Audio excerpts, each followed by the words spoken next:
Cartoons. लंबू और टिंगू एक तालाब के किनारे बैठल रहेले।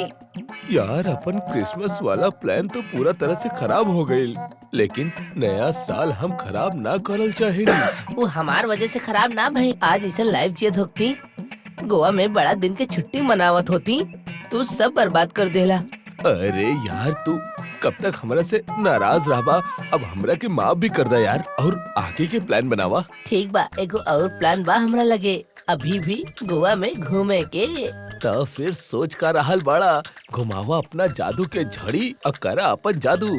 सेम सेम पोला पोला, सेम सेम पोला पोला। टिंगू कुछ सोचेला और कहेला, हम सोच ले बानी, हम दोनों सेंट जोसेफ चर्च के कार्यक्रम में कैसे शामिल हो खब। तू बस ई बार कोनो रायता मत फैलिया।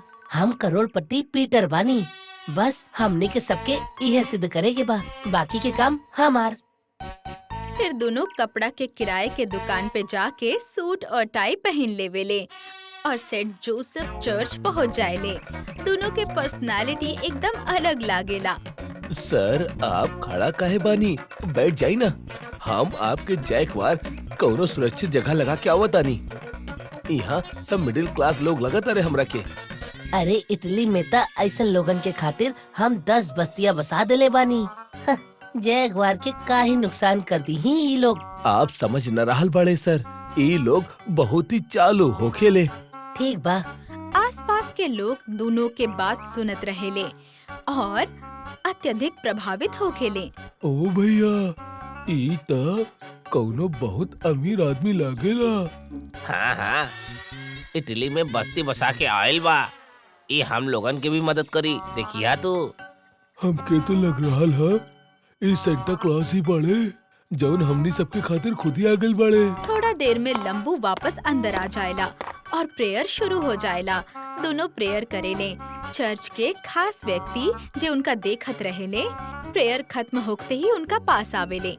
आप कोनो बड़ी हस्ती लगेले, हम आपके सम्मानित करल चाहेले आज शाम के कार्यक्रम में। अरे आप पहले हमरा से बात करी। सर एकदम केहू से बात ना करेले। सर इंडिया में गरीबन के पैसा बांटे ही आयल बाड़े। सब जगह के गरीब लोग उनकरा के हमेशा घेरे ही रहले। आप गरीब लोग पीछे हटी हटी। अरे नाना भाई साहब, आप हम लोगन के गलत समझ रहल बानी। हमनी त बस उनके शाम के कार्यक्रम में चीफ गेस्ट बनावल चाहता नी। अगर वो आ जाई है तो हमनी के भाग खुल जाई। हम आ जाए। लेकिन सर आपके वो बस्ती के बच्चा लोगन के पास गिफ्ट लेके जाए के रहल। आप तय कैले रहले ना कि उनकर खातिर एगो स्कूल बना के दी है। वो भी हो जाए लंबू, लेकिन पहले हिन्ने भी आए हमने कार्यक्रम में। तू जाके गाड़ी निकाला, हम आ रहल बानी। ओके सर। टिंगू बाहर आ जाएला और पीछे के गली से लंबू से मिलेला। वहाँ चर्च में दोनों आदमी आपस में चर्चा करेले। अरे तू तो ओकरा के सीधा चीफ गेस्ट ही बना देला, ऐसन काहे? अरे देखा जा, एकरा के सम्मानित करके हम अपन संस्था खातिर 50 करोड़ के डोनेशन तो ले ही ले हम। अरे गजब दिमाग चलेला तो हार। और का ऐसने मैनेजर थोड़ी बानी यहाँ के।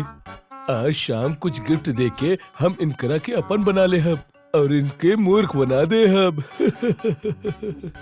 वहाँ गली में लंबू और टिंगू आपस में बात करेले। अरे आज तक तू कमाल के एक्टिंग कैला लंबू। हर बार की तरह ए बार भी तू कोनो गड़बड़ मत करिया। गजब बड़ा तू ही कहेला ना कि हम हर बार रायता फैलावे नी। हाँ, लेकिन ई बार तो तू दही जमा देला। अब शाम के हमनी यहाँ चीफ गेस्ट बन के आवल जाई। हम प्रॉमिस कैले रहनी ना, नया साल के पार्टी शानदार होगी। Yes yes yes. अब चला शाम के कपड़ा के तैयारी कर ले हल जाओ।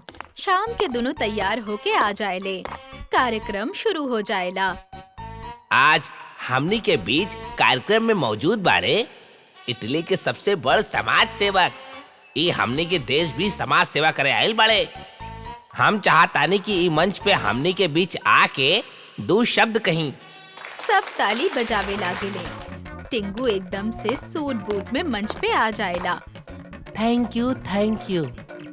सबसे पहले तो आप सबके अति धन्यवाद हमरा के यहाँ बुलावे के खातिर और चीफ गेस्ट बनावे के खातिर। हम आप सबके आभारी बानी। सब लोग जोर से ताली बजावे लागेले। हम एगो समाज सेवक बानी। इटली, फ्रांस, अमेरिका जैसन जगह पे गरीब बच्चा लोग के नई संस्था के खातिर हमेशा बहुत डोनेट कैले बानी। हमार संस्था केयरफुल ह्यूमन बा। वेरी गुड सर। हम मैनेजर साहब से आग्रह करब कि वो स्टेज पे आके समाज सेवक के सम्मानित करे। मैनेजर मंच पे आके टिंगू के सम्मानित करेले। टिंगू के करीब से देखे पे उनका पता लागेला कि वो पहले भी टिंगू के कहीं देख ले रहले। का हमने पहले कहीं मिलल बानी?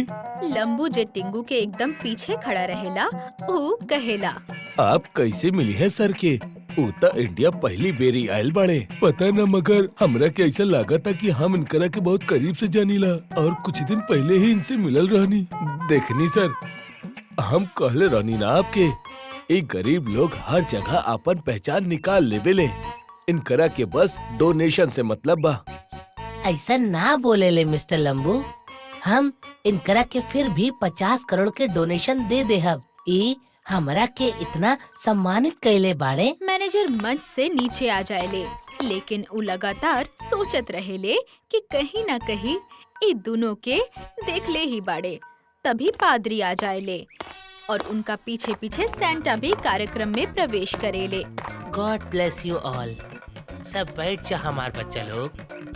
अब हमने प्रे करब। सेंटा चलत चलत टिंगू के पास खड़ा हो जाएले कि मैनेजर के आँख चौंधी आ जाएला। अरे ये तो क्रिसमस के पार्टी में आयल रहल सेंटा बन के हमनी के ठगे खातिर, और ओकरा साथे ये लंबा आदमी भी रहल। हमरा सब याद आ गइल। अरे साहब, आपके नजर कितना तेज बा। हाँ, पकड़ा इनके फटाफट। वो दिनों भी भाग गल रहले दोनों। आज ना छोड़ब। बड़ा अहले इटली के सबसे अमीर आदमी बन के। वो अपन दोनों आदमी के पकड़े खातिर भेजत ही रहले कि देखेला लंबू और टिंगू दोनों पहले से ही दरवाजा से भाग निकलल बाड़े। मैनेजर तुरंत खड़ा होके चिल्लाएला, पकड़ा इन दोनों के, जाए मत दिया, ये दोनों ठग बाड़े, पकड़ा इनके। लेकिन दोनों इतना तेजी से बाहर निकल चुकल होखेले और रास्ता पे एक दूसरा से बतियावेले। यार टिंगू का भइल, तू हमरा के तुरंत भागे के इशारा काहे कर देला? अरे ई मैनेजर क्रिसमस पार्टी वाला रहल। ई है उ दिन के इवेंट ऑर्गेनाइज कैले रहल। ई हमने दोनों के कचूमर निकाल देहत। ई बात हम समझ गए रहनी। हे भगवान, एकर मतलब आज भी हमने की किस्मत में भाग अभी लिखल रहल। टेंशन मत ला, हम वहाँ से डोनेशन डायरेक्ट उठा ले आइल बानी। अब तक तू सच में इटली के सबसे बड़ अमीर आदमी बाड़ा।